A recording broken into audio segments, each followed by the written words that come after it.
ये हमें कुछ मिनटों का सुख लग रहा है, पर कुछ मिनटों के सुख के पीछे हम अपना जीवन और जीवन का बहुत बेशकीमती पुण्य बर्बाद कर रहे हैं, नष्ट कर रहे हैं, नष्ट कर रहे हैं, नष्ट कर रहे हैं। सब साधन मिले हैं, पर साधन सामग्री मिलने के बाद भी हमारे पास समय सूचकता नहीं है, समय का विवेक नहीं है, समय का विवेक नहीं है। पुनः मैं कह दूं, मौका बार बार नहीं आता, मौका बार बार नहीं आता, मौका एक आध दो बार ही जीवन में मिलता है। उस मौके का सदुपयोग अगर हमने नहीं किया, फिर जिंदगी भर पछताने के अलावा और कुछ नहीं मिलता। पुण्य कमाने का वही समय है, पाप कमाने का वही समय है, धन कमाने का वही समय है, धर्म करने का वही समय है। समय तो उतना ही होता है जब शक्ति चरम सीमा पर होती है, उसी समय सब कार्य करने होते हैं। कई सारे लोग यही कहते हैं, अभी तो समय ही क्या है, अभी तो हमारी उम्र ही क्या है, 30 35 40 की तो है, अभी तो पूरी जिंदगी पड़ी है। क्या पता है अगले दिन जिंदगी बचेगी? क्या निर्णय है कि 70 80 90 100 साल तक आपकी उम्र होगी? कोई ठिकाना नहीं है, कोई ठिकाना नहीं है प्रमोद जी, कोई भरोसा नहीं है। कब किसकी आंख मिच जाए, कब किसकी आयु समाप्त हो जाए, कोई ठिकाना नहीं है, कोई ठिकाना नहीं है। इसलिए एक एक मिनट, एक एक पल ऐसा पुरुषार्थ करो, ऐसा पुरुषार्थ करो, ऐसा पुरुषार्थ करो, जिसके माध्यम से हम पुण्य को प्राप्त करने का प्रयास करें। पर क्या करे? काला जी के मित्र कहते हैं, विजय काला जी के मित्र कहते हैं, पुण्य भी संसार है, पुण्य भी कर्म बंध है, पुण्य भी है ये है, पुण्य छोड़ो, पुण्य छोड़ो, पुण्य छोड़ो। बेचारे पाप छोड़ नहीं पा रहे हैं और पुण्य छोड़ने की बातें कर रहे हैं। घर की भोग विषय वासनाओं को तो छोड़ नहीं पा रहे हैं और सच्चे देवशास्त्र गुरु के राग को छोड़ने की बात कर रहे हैं। कैसे मित्र है विजय जी? मित्रों की कह रहा हूं, समझ रहे होंगे आप। क्या करे? श्रावक के अपने उसके योग्यता के अनुसार उन्हें उपदेश देने की आवश्यकता है। अरे ज्ञानी, पहले पाप तो छोड़, पहले विषय वासना भोग और घर के रागों को तो छोड़, और फिर जाकर कह देना पुण्य है, पुण्य छोड़ना है। पर अरिहंत बनने तक ये पुण्य और ये पुण्य ही काम में आएगा, क्योंकि बिना पुण्य के अरिहंत पद भी प्राप्त नहीं होता। और अरिहंत बने बिना, अरिहंत तीर्थंकर बने बिना कोई सिद्ध हो ही नहीं सकता। अरे अरिहंत सिद्ध तो बहुत बड़ी बात कह रहा हूं। निर्ग्रंथ मुनिराज बनने के लिए भी कई जन्मों का पुण्य चाहिए। और माताओं, निर्ग्रंथ बनने के लिए नहीं, निर्ग्रंथ के दर्शन करने के लिए भी कई जन्मों का पुण्य एकत्रित होता है। तब जाके कभी निर्ग्रंथ गुरु का सानिध्य मिलता है। पूछ लो, वे सवाई माधोपुर से आए ना श्रावक, जिनको सहजता से मिलता है, लखनऊ के ज्ञानियों तुम्हें कीमत नहीं है। जिनको वर्षों वर्षों तक चातुर्मास निर्ग्रंथों के नहीं मिले हैं, उनसे जाकर पूछ लेना कि निर्ग्रंथ साधु का 1 घंटे का, 1 दिन का, चंद मिनटों का सानिध्य क्या होता है। क्या करें महाराज, हम राग द्वेष में, अपने पराये में, इसके उसके में लगे हुए हैं। धन कमाने से फुर्सत मिले तो हमें गुरु की, साधु की कीमत है। मैं निर्ग्रंथ भगवान बनने की बात नहीं कह रहा हूं। निर्ग्रंथों के दर्शन करना भी कई जन्मों के पुण्य के उदय से प्राप्त होता है। दर्शन मिल गए, पुराना पुण्य तुम्हारा नष्ट हो चुका। ये मत सोच लेना कि हमें तो पुण्य उदय में आ गया, गुरु के दर्शन मिल गए। माताओं, पिछला पुण्य उदय में आके नष्ट हो गया। अब अगले पर्याय के लिए, अगले दिनों के लिए क्या पुण्य एकत्रित कर रहे हो? पुण्य उदय में आया, नष्ट हो गया, अब क्या बचा कल के लिए? पिछली पर्याय का पुण्य लेके आए थे। जैसे बाप जाता का धन हम कमाकर उसको ही खाकर उसमें ही करोड़पति बनकर घूम रहे हैं, ऐसी पिछली पर्याय का पुण्य भोगते भोगते अपने आप को पुण्यात्मा मान रहे हैं। आज के समय के लिए, आने वाले समय के लिए कितना पुण्य एकत्रित कर रहे हैं? कितना पुण्य एकत्रित कर रहे हैं? सोचने समझने की आवश्यकता है। ये जो समय है, आयु के निषेक सबके निर्धारित है। जिसको जितनी आयु मिली है, उससे कम, उससे अधिक किंचित भी होने वाला नहीं है। एक एक मिनट का हिसाब करना होगा। एक एक मिनट का हिसाब करके हमें निर्णय करना होगा कि हमने आज तक समय किसमें व्यर्थ किया। बोलो ना माताओं, उस समय किस में व्यर्थ किया? मंदिर में बैठे बैठे दुनियादारी की बातें नहीं होती ना, आप तो बिल्कुल नहीं करते होंगे, बिल्कुल निंदा पुराण तो खुलता ही नहीं होगा। किसके बेटी ने, किसके बहू ने, किसने क्या किया, किसने क्या नहीं किया, पूरी दुनिया भर की पंचायत वही भगवान के सामने आकर विकथा कर रहे हैं। पाप तो लगता ही नहीं ना, पाप तो नहीं लगता ना। जानते सब है महाराज जी, पर मानते नहीं हैं। आप भी कोई दूध के धुले नहीं बैठे हो, खुश होकर उन पर मत मुस्कुराना।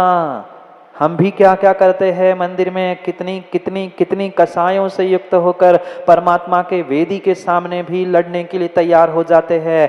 भले ही लाठी लेकर नहीं लड़ पा रहे हैं, पर भीतर परिणाम तो ऐसे होते, नीचे तो मैं बताता हूँ, वही भगवान है तो समझ क्या रखा है मुझे, छोटा थोड़ी ना हूं मैं।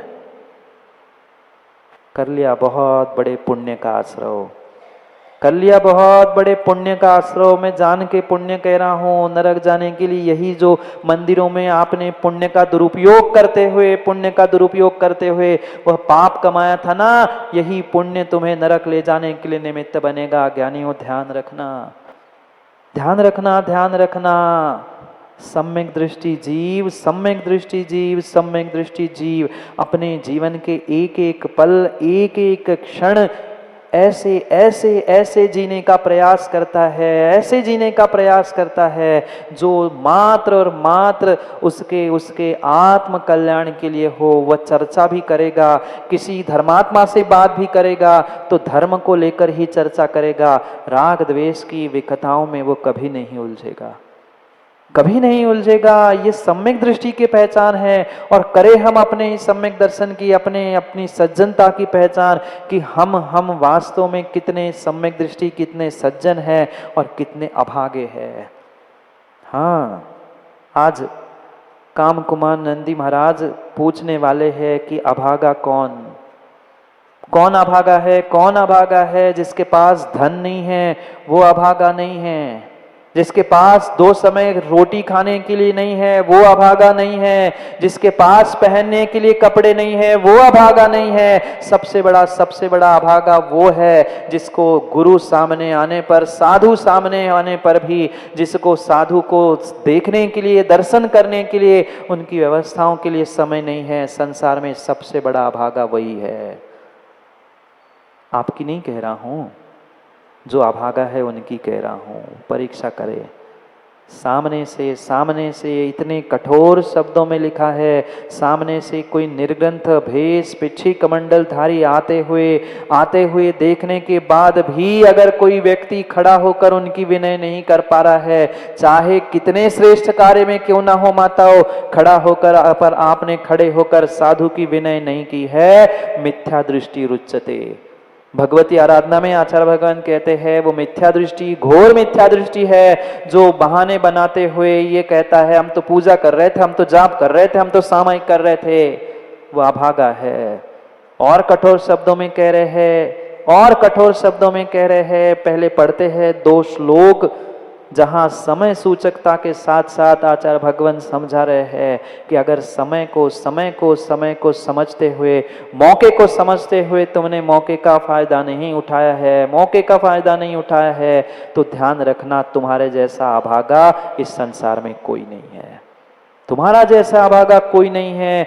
पुनः पुनः पुनः पुनः ध्यान दे, मात्र मुनिराज और भगवान बनने के लिए पुण्य नहीं, मुनिराज के दर्शन करने के लिए, मुनिराज की सेवा करने के लिए, मुनिराज के चरण स्पर्श करने के लिए, मुनिराज को आहार देने के लिए, मां आहार नहीं, मुनिराज को पड़घाने के लिए भी पुण्य चाहिए पड़ता है। मैंने पर्यूषण में बताया था, एक सेठ सेठानी थे, जीवन भर एक बार भी मुनिराज को दान देने का उनके पुण्य नसीब में नहीं था, पर प्रतिदिन वह घर के बाहर पड़गान करते थे और पड़गान प्रतिदिन श्रद्धा से नवदा भक्ति का फल ऐसा मिला कि वह अगली पर्याय में उन्होंने मोक्ष भी प्राप्त कर लिया, एक बार भी आहार ना देते हुए। आज की माताएं तो और खुश हो गई, बहुत, इसलिए ताली बजा ली। बहुत अच्छा बताया महाराज जी, हम रोज पड़गान करेंगे। जिस दिन महाराज नहीं होंगे, महाराज आएंगे तो उस दिन हम निकल जाएंगे और रोज पड़गान करके हम भी मोक्ष चले जाएंगे बिना दान के। वो काल अलग था, उनकी श्रद्धा अलग थी। हम सोचे, हम विचार करें कि सामने सामने निर्ग्रंथ मुनिराज है, हमारे घर से आधे 1 किलोमीटर पर भगवान का मंदिर है, फिर भी युवाओं को वह मंदिर में आने के लिए 12-12, 10-10 बज जाते हैं। वह माता पिता धिक्कारने योग्य है, संतानों को नहीं। सबसे अधिक दोष उन माता पिताओं का है जिनने जिनने लाड़ में उनको बिगाड़ के रखा है। ये लाड़ ही तो है, ये लाड़ ही तो है, ये लाड़ के कारण तो बिगाड़ के रखा है। समझदार माँ अपनी संतान, अपने परिवार को सुबह उठकर सबसे पहले मंदिर ले जाने का प्रयास करती है। ये मत कह देना पिताओं की बेटे मानते नहीं हैं, संतान मानती नहीं है। मात्र जन्म देने के लिए अपनी विषयों को पूर्ण करने के लिए संतानों को जन्म मत दो, उनको साथ में संस्कार भी दो, उनको साथ में धर्म भी सिखाओ, उनको साथ में ये नीति, ये व्यवहार भी सिखाओ। क्योंकि चिड़िया, पशु पक्षी भी जन्म देना जानते हैं। फिर उन तिर्यंचों में और मनुष्य में अंतर क्या है? मनुष्य में अंतर क्या है? आज जो मंदिर, क्षेत्र, वेदियां सुनी पड़ी है, उसके पीछे यही कारण है। ना व्यवहार नीति जानता है, ना धर्म नीति जानता है, ना धन कमाने की नीति जानता है। मात्र भौतिकता में इस कदर डूब चुका है व्यक्ति कि उसको उससे उठने का, उभरने का समय ही नहीं मिल रहा। जब बुजुर्ग ही नहीं संभाल पा रहे हैं अपने आप को, बुजुर्ग ही नहीं संभाल पा रहे अपने आप को, आने वाली पीढ़ी को कहने से क्या होगा? आने वाली पीढ़ी को दोष देने से क्या होगा? हम स्वयं समझे। हाँ, माता पिता जाते हैं, माता पिता तो कर रहे हैं, फिर भी संतान नहीं मान रही है, तो समझ में आता है गलती संतान की, नौ पीढ़ी की है। पर घर के बुजुर्ग ही 8-8, 9-9 बजे तक बिस्तर से नहीं उठते। बिस्तर पर पड़े पड़े ही बेड टी शुरू हो गए आजकल। वहीं पे चाय चलती है, वहीं पे नाश्ता पहुंच जाता है। कुछ करने की आवश्यकता ही नहीं है। घर से नहीं मिलता तो बाहर से फ़ोन पे ऑर्डर दे जाते हैं। वह घर बैठे पलंग पे बैठे बैठे सब होम डिलीवरी है। पुण्य की होम डिलीवरी, स्वर्ग की और मोक्ष की होम डिलीवरी नहीं, आजकल तो साधु की भी होम डिलीवरी हो गई। आ जाओ महाराज जी, घर में चरण रख लो, काम हो जाएगा। नहीं माँ, ऐसा संभव नहीं है। कुछ समय की इस सूचकता को, समय की कीमत को समझने का प्रयास करो। छठे काल में साधु मिलने वाले नहीं हैं, छठे काल में परमात्मा मिलने वाले नहीं है, छठे काल में कोई धर्म का उपदेश, जिनवाणी आपको मिलने वाली नहीं है। अभी पंचम काल के में महानगरों में इतनी दुर्लभता हो चुकी है। फिर आने वाली 25, 50, 100 नहीं, पूरा पंचम काल अभी 18,000 वर्ष का लगभग बाकी है। क्या विडंबना होगी, विचार करना। जाना है छठे काल में? नहीं जाना है तो सोच लो, विचार कर लो। मौका पुनः नहीं आएगा, मौका पुनः नहीं आएगा। कहना पड़ता है कि साधु आ रहे हैं, सब मिलकर उनकी आगवानी करने के लिए चलो। पहले समय था हर व्यक्ति अपना काम छोड़कर, अपना व्यापार, अपना भोजन तक छोड़कर निर्ग्रंथों की आगवानी करने के लिए पहुंचता था। क्योंकि हमारे नगर में साधु आए हैं, हमारे कॉलोनी में साधु आए हैं। आज तक 50 व्हाट्सएप भी चला लो, एक फोन करके भी कह दो तो भी कहते हैं अभी टाइम नहीं है, महाराज से कह देना दोपहर में आना, सुबह टाइम नहीं रहता। कैसी विडंबना है। हम उनके समय को तो बदलना चाहते हैं, पर हम अपने समय को, अपने जीवन को, अपने आप को बदलने का प्रयास ही नहीं करते। वह घोर पापी है जो दिन निकलने के बाद, सूर्योदय होने के बाद भी बिस्तर नहीं छोड़ पाता। मैं नहीं कह रहा हूँ, काम कुमार नंदी महाराज कह रहे हैं, आपके सामने श्लोक इसलिए रखे हैं कि मेरे से लड़ने मत आना। मैं किसी को कुछ नहीं पापी कह रहा हूँ। सबको सबकी अपनी अपनी हरकतें पता है, सबको अपने अपने कार्य पता है। आप स्वयं निर्णय करें कि हम कितने पुण्यात्मा, कितने पापी, कितने धर्मात्मा और कितने ढोंगी है। पढ़े श्लोक को 60 और 61 नंबर के 2 श्लोकों से आचार्य भगवंत हमें समझा रहे हैं। पहले हम पढ़ते हैं दोनों श्लोकों को और फिर आप पढ़ने का प्रयास करना। कीर्तनेन उषाकाले पुण्यमर्जन्ति साधवः शयने दीर्घसूत्री च कालं यापयते वृथा आगमानिदिह साधो यस्य न मोदो भवेशिते नितरां भाग्यविहीना पशुरपि तस्मात् भवेधियः श्रेष्ठः। पढ़ो।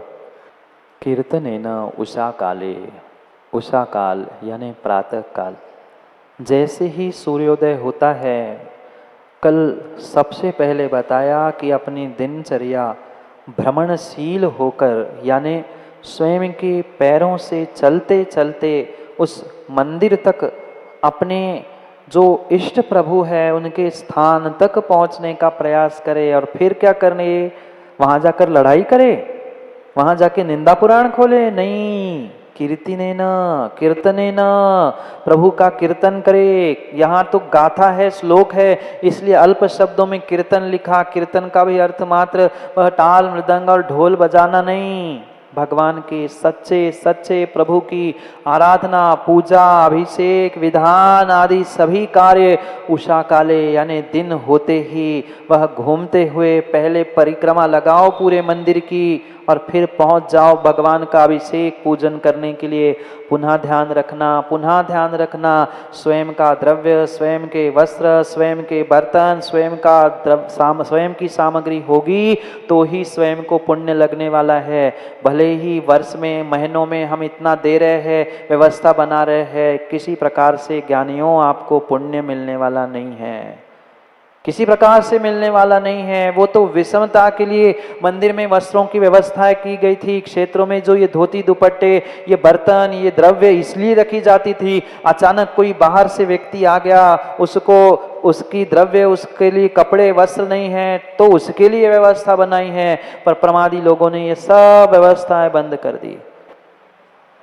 पुनः ध्यान रखना, पुनः ध्यान रखना, स्वयं को पुण्य चाहिए तो स्वयं को, स्वयं की द्रव्य ही, स्वयं के द्रव्य का शोधन करना, स्वयं के द्रव्य को सजाना, स्वयं की थाली सजाना, ये पुरुषार्थ करना होगा। आपको क्या पुण्य लगेगा?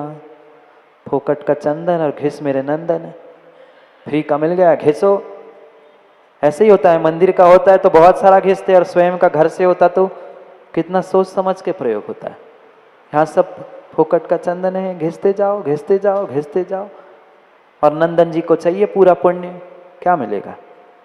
क्या मिलेगा जब हमारा द्रव्य ही नहीं लग रहा है, ना दान में हमें पुण्य लग रहा है, ना हमें पूजा पाठ में किसी प्रकार से पुण्य लग रहा है। जो सम्यक दृष्टि है, उषा काले कीर्तनेन पुण्यमर्जन्ति साधवा, जो साधु पुरुष है, जो सज्जन पुरुष है, जो सम्यक दृष्टि है, जो सच्चा धर्मात्मा है, सुबह सुबह सबसे पहले उठकर परिक्रमा लगाते हुए कीर्तनेन, प्रभु का कीर्तन करने के लिए ही पुरुषार्थ करता है।